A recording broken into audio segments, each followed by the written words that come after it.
Hello guys, hello, this is for Aquarius, welcome dito sa aking channel. Kapalaran 888, welcome.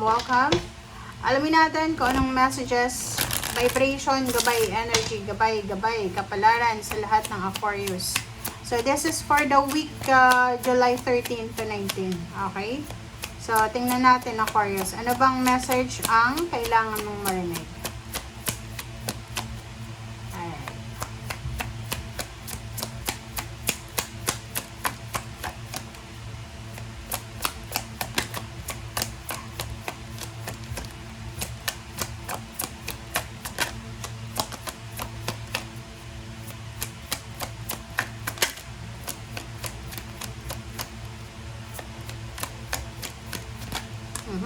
Aquarius. Number 14, number 5, number 25. Nako, ganun na naman. Aquarius, first card tayo. Sabi ng baraha sa'yo, mag-iingat ka. Sa mga kaibigan, sa pakikipagkaibigan, sa bagong nakikipagkaibigan sa'yo, or someone na pakiramdam mo, or yun nga, kailangan mag-ingat kasi may someone na itatry niya na lokohin ka. Okay? So, sinasabi ng baraha sa'yo dito, be careful sa deception. Be careful sa old traps. Okay? Ang nakikita ko, connected kasi siya sa bawat isa. So, if you are in a relationship, like a live-in partner pa lang kayo, boyfriend, girlfriend, wag ka munang magpapakasal. So, kung may proposal ng kasal or ng love this week, wag mong tatanggapin kasi possible na there's a deception talaga. Deception and there's a parang panluloko talaga to. So, you need to be careful ha.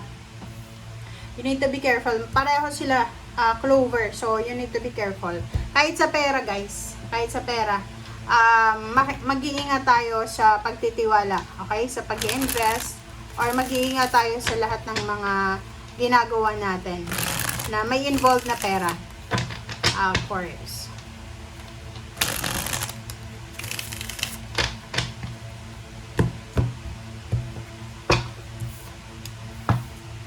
Reverse. Reverse na Wheel of Fortune. Bakit reverse? Ang sabi ng baraha sa'yo dito na if you are parang planning na baguhin lahat sa buhay mo, imposible yun. Okay? Imposible. Walang magbabago sa linggong ito. Like, kung gusto mong magbago ng routine, wala. If you are wishing for a change, walang change muna this week. Puro reverse. So, sa nakikita ko sa'yo dito, yon. Okay, so, parang ang sinasabi ng baraha sa'yo dyan, merong Aquarius na yon. Maybe in a relationship ka. Tapos, nag-wish ka na sana magbago yung ugali ng karelasyon mo. Parang ganon. Or there's someone na wini-wish mo na sana magbago. Pero, this week walang pagbabago. Okay? So, sabi ng baraha sa'yo dito, para hindi ka ma-disappoint, huwag kang mag-expect na etong taong yan, magbago yan. Or etong taong yan is may baguhin siya. Okay? So, kailangan mo nang i-give up. Parang isipin mo na hindi, imposible, walang magbabago. Hindi yan magbabago. Kasi, ayaw niya, parang ganun. Sa nakikita ko sa'yo dito, sabi ng baraha sa'yo, huwag kang masyadong emosyonal. Mag-focus ka na lang sa pera, sa balancing, ang tawag dito, balancing, pag-handle ng salapi mo. So, kung may problema ka sa pamilya, especially sa yung parents, sa yung siblings, sa yung relationship, kung may anak ka, sa anak mo, sabi ng baraha, huwag kang masyadong mag-focus dyan. Focus ka sa trabaho mo. Kasi di ba may problema ka na nga sa pamilya, sa emotion mo, sa puso mo, tapos mawawalan ka pa ng trabaho. Di ba?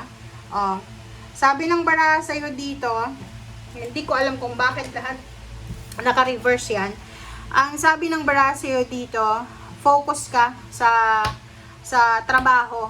Kasi, ang tendency ng pag may mga heartaches tayo, may mga problema tayo sa puso, may problema sa relationship, minsan ang nangyayari is, absent sa trabaho. So, tingnan mo, mawawalan ka ng trabaho.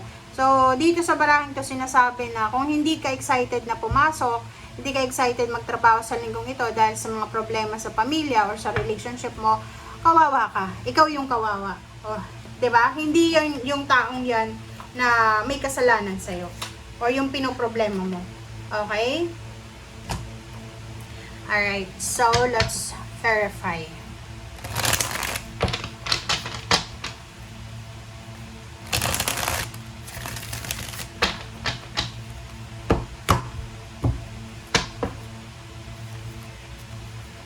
Alright, Page of Michael. Page of Michael, ayun, di ba?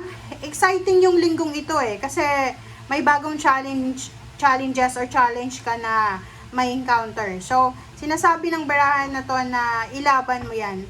So, halimbawa lang, about sa trabaho mo. So, pwedeng bibigyan ka ng bagong kontrata or i-renew yung contract mo.